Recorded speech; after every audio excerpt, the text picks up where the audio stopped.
This exercise is called the bird dog. What you're gonna do is start on all fours. You wanna have your hands right underneath your shoulders and your knees right underneath your hips. And what you're gonna do is extend one arm and one leg out as far as you can and then back in. We wanna go opposite arm and opposite leg. So it looks like this.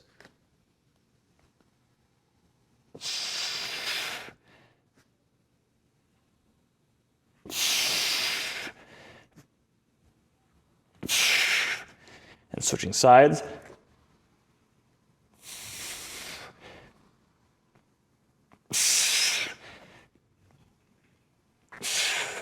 The bird dog is a core stability exercise that focuses on your obliques. Now, the way it does that is by forcing you to stabilize your hips so that you're not wobbling side to side, maintaining that tight torso, and extending one arm and one leg, your opposite arm and your opposite leg out. That's gonna create some instability that forces your abs and your obliques to work so that you don't wobble side to side or fall. Now, if you take a look at my hips, what you don't wanna see is this. Hyperextending the lower back. And we also don't wanna see shifting side to side. We don't wanna see any shifting. That actually just tweaked. That actually just hurt my lower back a little bit just doing it. You wanna maintain your neutral spine. Take a deep breath in, filling your diaphragm with air. Brace, don't let go of that brace.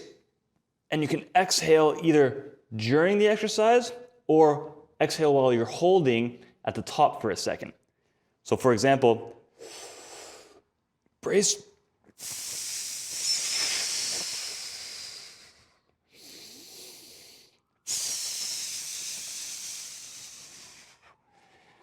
Or you can hold it all the way till you get to the top and then exhale while you're holding that rep. And you'll start to feel the obliques work a little bit more that way.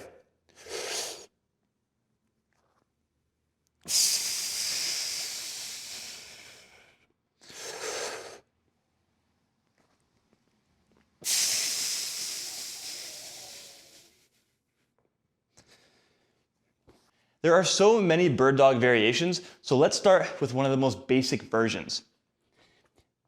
If you find the regular bird dog either too difficult or too painful, maybe in your back or your shoulders, what you can do is just pick one at a time. You can just do your arm or you can just do your leg.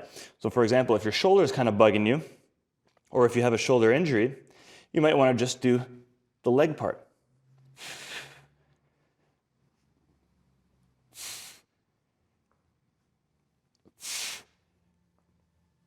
Now I want you to think of actually planting your hands into the ground. When you do this, you can gain stability. If you think about it, your body gains stability mostly from the ground. So if you think about it, my foot, my knee, and my hand are all touching the ground. And I'm now gonna use the stability of the ground to squeeze with my hand and then squeeze my lat in like this. That attaches also to my core and my hips. So everything is nice and tight. And just my leg comes out. Now, same thing with the shoulders. If you want to just do your arms, you can go one at a time. Same thing, dig your knees, dig your toes into the ground a little bit, and that's going to allow you to maintain more stability. That allows all of your muscles in your leg to brace and to activate. What that does is allow the muscles in your lower body to contract and brace and give you stability, instead of a loose, inactive muscle that's causing your hips to flail side to side. As opposed to having some of your lower body muscles not contracting, which causes more instability. So what that looks like, digging knees, toes into the ground, bracing the abs, deep breath in.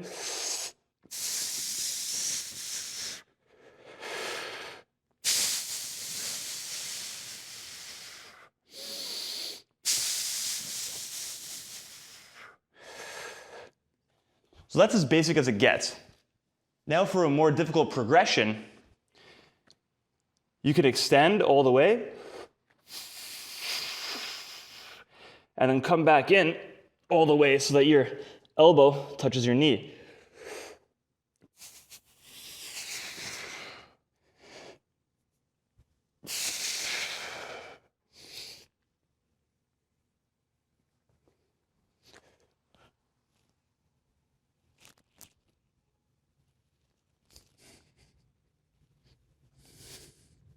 This is a great low back rehab exercise because it forces you to use all your muscles together to create stability for your spine.